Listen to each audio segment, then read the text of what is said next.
My daddy would, on this next Thursday, on the 24th, is that Thursday, would have been 105 years old. He was a good daddy. He was a human daddy, outstanding drummer. Many of you know some of that. Taught Gene Krupa some licks across the years, for those of you in the music world. Has a patent on the trap set, the hi-hat cymbal, and the bass drum pedal. Sold it for $100. Anyway, my dad had a friend named Don, and Don was very, very bright, well-educated, went to Dartmouth, and then later to Harvard, had a master's degree in business. And Daddy and Don were taking a test to become an employee in the post office. And Daddy outscored him. And he said, I want to know the secret. He said, I want to know what school you went to and how much education you had that you could considerably outdistance me in this test. And Dad said, well, I got to go to the third grade. And that was the truth. And incidentally, he was so committed to learn how to read, living in a group of people that didn't have access to education, that he went and learned German in order to go to a German teaching school in order to learn how to read. Now, it's interesting because last Sunday evening when Todd was preaching, he made a very passing comment, but it sort of struck my heart. He said, all too often, we who are Christians invite people to come to an entry level of the faith and never move much beyond that. We sort of spend all of our time and our energy and our effort at staying at an entry level. Now, that has to do with lots of things, but for example, I used to run with a guy. His name was Frank Pollard. I can tell it now. He's gone to glory. And he was a pastor of a lot of churches, and this is what he told me one time. He said, you know, if I don't preach salvation every time I get in the pulpit, they'll get rid of me and look for a new preacher.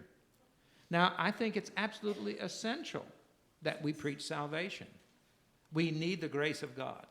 We need to understand that God is more anxious to embrace and forgive us in his grace and mercy than we are to receive it. And each one of us must make a decision to receive the power of the living God into our own person. No question about it. But once having been born, it would be very nice if we could grow a little. And if we could move on to maturity. That if we could just simply understand that the whole wonder and process of the human experience is to move from one place to another and to develop along the way. Sometimes it's hard, and sometimes it's not, but at all times it's necessary. One of the things that would help us to grow is to understand how Jesus confronts us with regard to the whole world of ideas. We think we know a lot about religious stuff, and we read the scriptures and all that, and we begin to get a handle on things, but here comes Jesus saying, you know, you've heard it said of old times, but I say to you now. That's very helpful for growth because your ideas simply must change if you're going to grow up in faith. Now, Jesus said, for example, it says, don't kill anybody. Thou shalt not kill. He said, but let me tell you what I think. I think that if you even get angry at anyone to a significant degree, it sort of sets the pace for a life that could end up killing someone. So don't even get angry at anyone. And then here comes Jesus saying, hey, they tell you to love the people that you are related to and all. I tell you to love your enemy. I tell you to love those who speak badly of you and despitefully about you and who persecute you and who take bad advantage of you. I tell you to love them. Tough, right? Jesus had a new view about people with mental illness. The demoniac, for example, this guy that's ultra green crazy. We know him. He's some of us. But at the very same time, he wants to bring the same healing and the same new opportunity to people who have emotional or healing health as he does to the leper who has some kind of a physical disorder. It's a kind of a new way of thinking. It's a badge of understanding that we begin to wear. Speaking of that, I had a wonderful experience this week. I need a little laughter, and I'm sure you do too. And Anthony came to the hospital the other day and brought us this story. He said that he had just received it. There was a guy that was out working his field, and an official-looking car, Crown Victoria, came up and stopped. And this guy came up and he said, I'm going out to check your field to see if there's any contraband thing that you're growing in this field. And the man said, this is private property. The farmer said, you can't just go into my field. The man said, see this badge? I'm DEA. See the badge? He said, I can go anywhere I want, I can do anything I want, and I can do it any time I want. And the man hunched his shoulders and said, well, go on out then. And so he went out into the field beyond the big fence, and in just a very few minutes, the man was heard hollering at the top of his voice because the farmer's huge bull was chasing him and gaining on him rapidly. Even had his head down with the big horns ready to do a goring bit, you know. And the man said to the farmer, help. He said, help me. He said, I need some help. And the farmer said, show him your badge.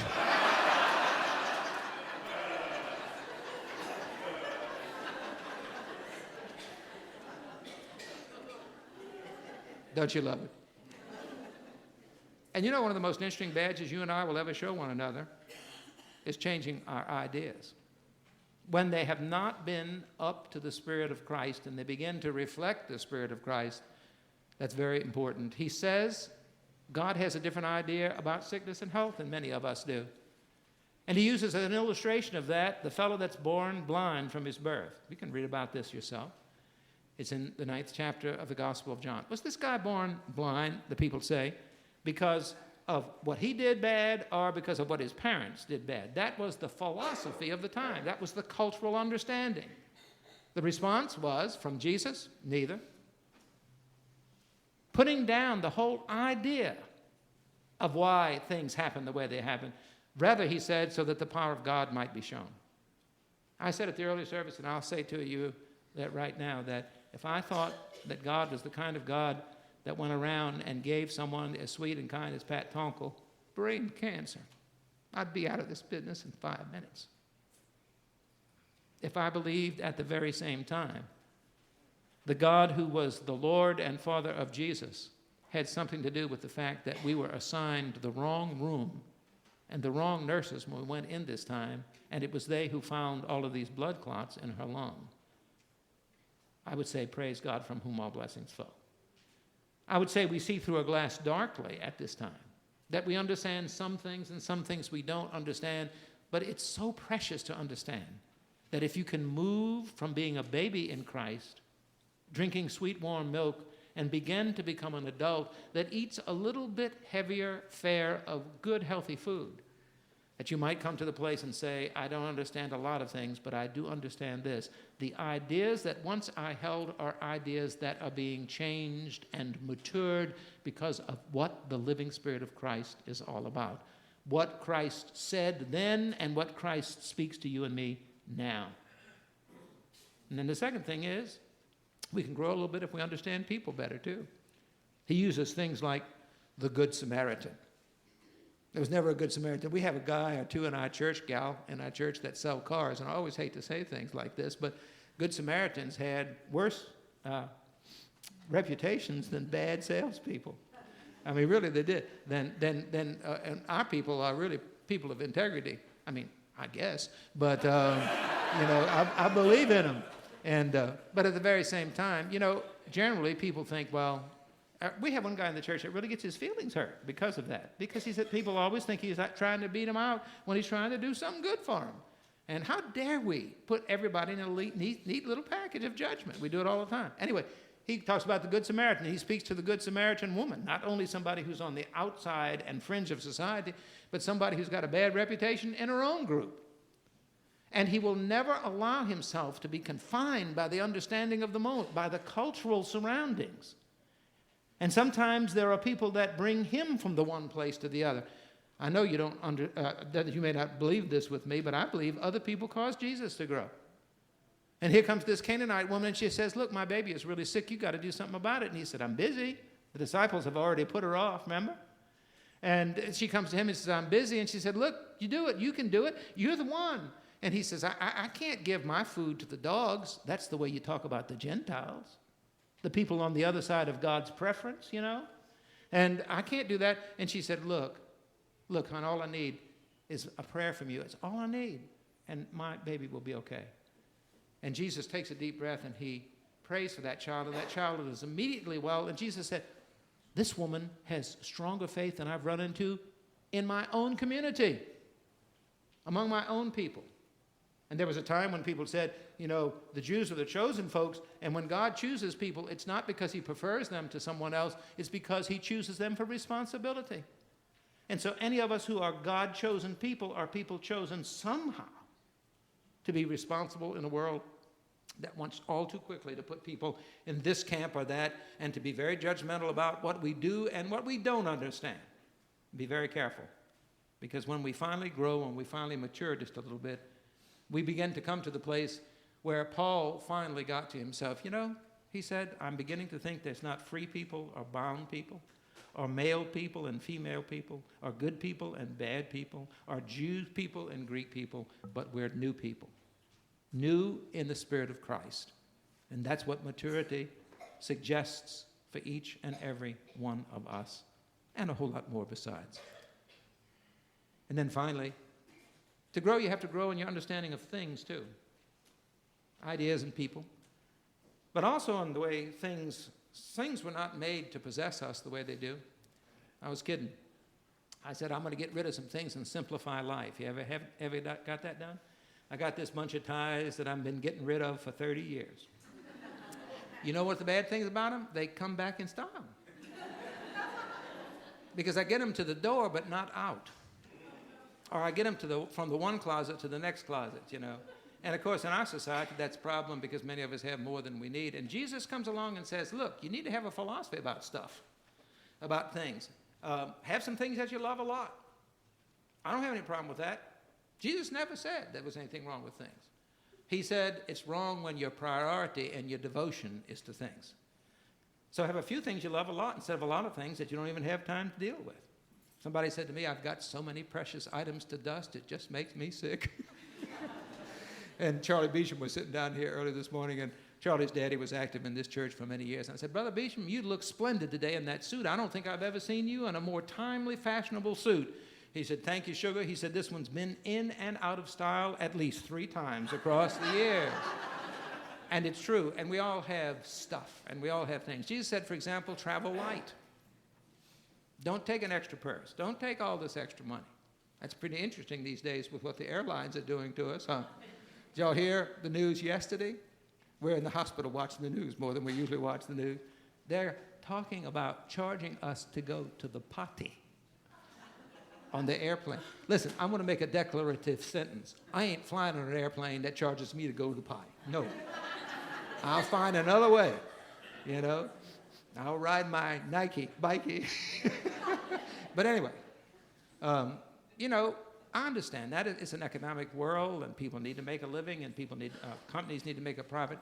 But I'm telling you, Jesus keeps on coming back and says, get a grip on things, on all things, so that you'll understand that you don't want what you have to possess you. You want to possess what you have. And more than that, he even says this. He says, take those things and use them, and you'll be astonished with what difference it might make to somebody else. What does he say? A cup of cold water in my name and my spirit makes an everlasting difference. Well, that's basically what I want to say. Because we can, in fact, move from an elementary place to a more grown-up place. Not to be tossed to and fro by every wind of doctrine, by every crackpot preacher, including me, that tells you something that you know doggone good and well won't hold water in terms of its relationship to Christ. If we're right, then honor it. If we're wrong, then be an adult and tell us. Grow us. Because we can mature and we can change, and because many of you are maturing and many of you are changing, it's good news. George Buttrick was one of the grand preachers of his generation, very famous Presbyterian preacher, author, wrote a number of books. His book on prayer is still a classic, George Buttrick, B-U-T-T-R-I-C-K. He was asked to be the master of ceremonies at the Nobel Prize presentation when Helen Keller received one of the Nobel Prizes. And so he made this wonderful little talk and presented Helen Keller as the winner of the Nobel Prize. And everybody was clapping and standing and applauding, and she sat right there in her seat. She did not budge. And then Anne Sullivan, who was sitting right next to her, reached and took her hand and began to speak into her hand the way she had taught her how to make communication happen.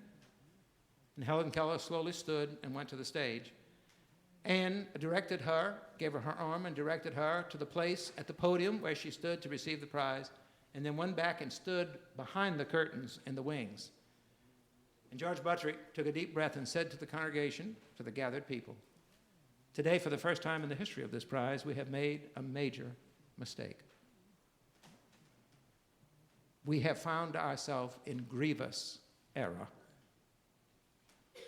And everybody was looking at everybody and shuffling around a bit.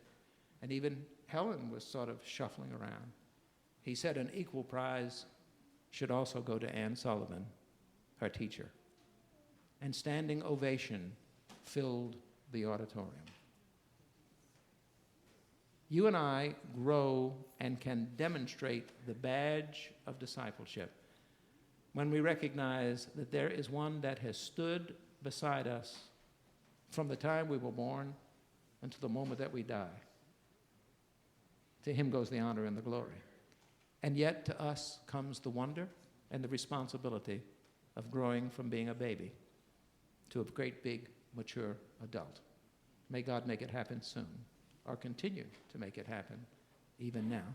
Amen.